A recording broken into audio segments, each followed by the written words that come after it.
This is Word and the Wild, a one-year Bible adventure with friends. My name is Owen. I'm your host and your guide. Together, we are on a 12-month journey as a podcast plus community where we read the Bible for ourselves, but not by ourselves. Gang, here we are. It's week 21. And this week, the man whose name means peace struggles to find it. David's son Solomon now sits on the throne of Israel, and he's a big success. Or is he? That's the conversation this week. So hello and welcome in. We're rolling through this journey together. We're not on some recap where we feed you bite-sized bits of the Bible. No, this is a freewheeling walk where we watch the story of the Bible unfold like the epic movie it is. So, subscribe right here on your favorite podcast platform, share with a friend, and enjoy the journey with us. I want to say a special welcome to our Word and the Wild Plus community members. It's their support of this nonprofit endeavor that makes space for all of us here on this Bible reading adventure.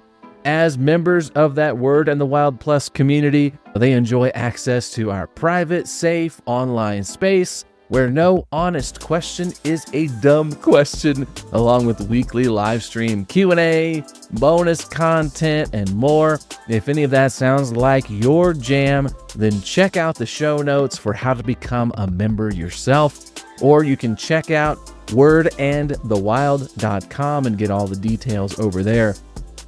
And stay tuned here. In the next few weeks, we're going to have an opportunity for you to jump in and join the community if you haven't already. Just here at the end of the summer, we're going to start letting you know more about that in the days ahead. So just keep that in your back pocket for now. All right. Check us out, wordandthewild.com.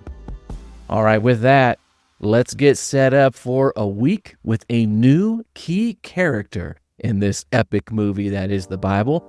I'm talking about the wisest man who ever lived. His name is King Solomon, and he's who's up next for us. Now, as David drifts out of view in the story, this week in the epic movie that is the Bible, we spend some time getting to know in detail a man who we've only known in passing so far. You're familiar with his name, I'm sure. His name is Solomon. Solomon is David's son with Bathsheba, another name you're familiar with from the story. And Solomon is also successor to the throne of Israel right after David's departure. So the question comes, right, as we jump into Solomon's life, what kind of person will Solomon be? What kind of king will he be? And this week, we're going to get to see a young Solomon in action as he solidifies his hold on the throne and builds upon his father's legacy. And next week and beyond that, we're going to be getting a look into his inner life through the many wise words from him that are recorded in the Bible in the books of Proverbs and Ecclesiastes. All right, so we got some time with Solomon, so it's worth getting to know him a little bit. Solomon is, let's say he's complicated. Now, we've already gotten a peek into maybe some of his personality and his character through David's interaction with him before David passed on. So although we don't know much about Solomon yet, we do maybe know a couple of things. Okay, remember back a few weeks ago? This is now going back past the Psalms we've been in the last couple of weeks. Go back to that time when David was king and he gathered everyone together for a large public event where he wanted to encourage the people to remain committed to God and to see the work of building the temple through. Remember that?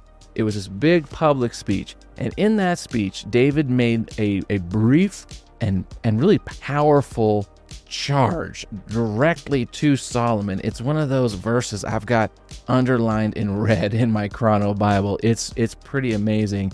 Listen to what David said to Solomon. He says, "And Solomon, my son, learn to know the God of your ancestors intimately. Worship and serve him with your whole heart and a willing mind.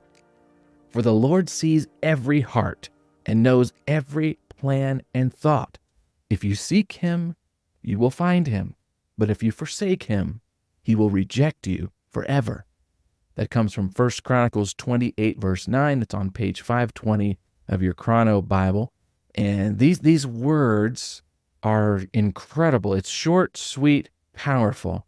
But in these words, perhaps we see David acknowledging something in Solomon that he as a father knows. Maybe David sees some hints of a bent in Solomon toward playing both sides. It's kind of double-minded approach to life. And that's why David urges his son Solomon to learn to know and love God with his whole heart. Whole here meaning undivided, complete, okay? And there's something in there that perhaps David sees. See, Solomon's name means peace. Solomon, the name, is related to the Hebrew word shalom, Solomon, shalom. It means secure. It means all is well with me. I am at rest. I am complete. That's the Hebrew idea of shalom. And as we get into Solomon's life, we're going to see that if there's one thing about Solomon's life that we know to be true, he has the opposite of a restful outlook. I mean, sure, the externals of his life and his kingdom, man, they are secure. This is a golden age for the people of Israel. There are no armies threatening his people. No financial crisis looms. His reputation is solid. His mind is sharp, legendary, in fact. His power and his influence are far-reaching. There are signs of success and wealth all around him. He accomplishes this massive building project to construct the temple of the Lord. And then he goes on to spend twice as long as he spent building the temple to build himself a just incredibly lavish palace for himself to live in. Now, if that's not security, if all that doesn't say security to you, I don't know what does. And yet, we're going to find a Solomon who lives inside that fancy house and finds no rest. We're going to find a man who is always chasing, always on this restless search for satisfaction. He's got a brilliant mind, but it's a mind that's always hungry for more. We're going to find his lust is always hungry for more. His ego always hungry for more. And so for this man named Peace eludes him. For Solomon, too much is never enough. He's a man who literally gets handed a blank check by God himself, we're going to see this week. And yet, even with that blank check, satisfaction forever remains out of reach. This week, there's going to be an important episode in Solomon's life where God's going to come to him in a dream. You're going to look for it. It's a hugely important moment in the story. It's deliciously fitting and ironic that Solomon's conversation with God in this dream begins with God leveling a very pointed question at Solomon. The question is simply this: Solomon, what do you want?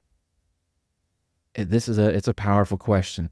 It's a core question, really, for anybody who wants to evaluate the path they find themselves on in life in light of God's priorities, right? But for Solomon, it's an essential question that will shape his future. Now, in this dream, as Solomon has this conversation with God, his response to God in this question, what do you want? It's a good one. It's encouraging. It's refreshing.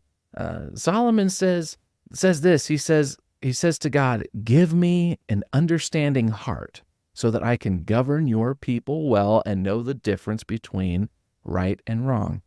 It's 1 Kings 3, verse 9. It's on page 600 of our Chrono Bible. And that's a beautiful prayer, right? It's a humble prayer. But it's a little bit different prayer than the kind of request his father David is known for. Remember, David prays prayers like this. David says, to God, "Search me, O God, and know my heart. Test me and know my anxious thoughts. Point out anything in me that offends you." Remember that? It's from this last week of reading in Psalm 139 there on page 575 of your Chrono Bible. David was a man who prayed for God to change him at the core of his desires. He prayed for God to work on him to become a person that cares about the same thing God cares about. "Search me, O God, know my heart." Solomon, on the other hand, asked God for understanding and discernment. It's a good prayer, but it's a different prayer. See, there's a difference between being perceptive and being faithful. There's a difference between having discernment and then applying what you know from that discernment to your decisions and to your direction. Solomon, we will see, is a man who sees clearly. He understands insightfully, but at the same time struggles to live faithfully, because in the end, his legendary wisdom does little to shape what Solomon honestly, truly wants. Solomon is not a good king who goes bad. He's more of a conflicted man who never achieves an honesty with God and the self-awareness and self-discipline that comes with that honesty. And so, while God uses Solomon to bring 4 decades of peace to his people, Solomon endures a lifelong struggle to find peace for himself. All right, gang. With that, let's hit the trail. Man, I'm so grateful for this opportunity to walk through God's Word with you this year. If you're loving it, hey, share it with somebody you know and make sure you have subscribed to this podcast. All you Word in the Wild Plus community members, special thanks to you for your financial support. I'll be seeing you in the wild, our online private community space, all week long. Don't be a stranger in there. Word and the Wild, it's a Linehouse community. It's part of the Linehouse Community Network. That's a nonprofit organization with a mission to bring neighbors together to promote awareness, appreciation, and understanding of the Bible, because friendship and God's Word change lives and change cities. Word and the Wild is presented by the Lumavaz Podcast Network. As always, so grateful and thankful for our Lumavaz friends. Thank you guys so much. And with that, we are out. My name again is Owen, your host and your guide. Delighted to be with you today. And until next time, looking forward to seeing you out there on the trail in the Word and the Wild. You have yourself a great week.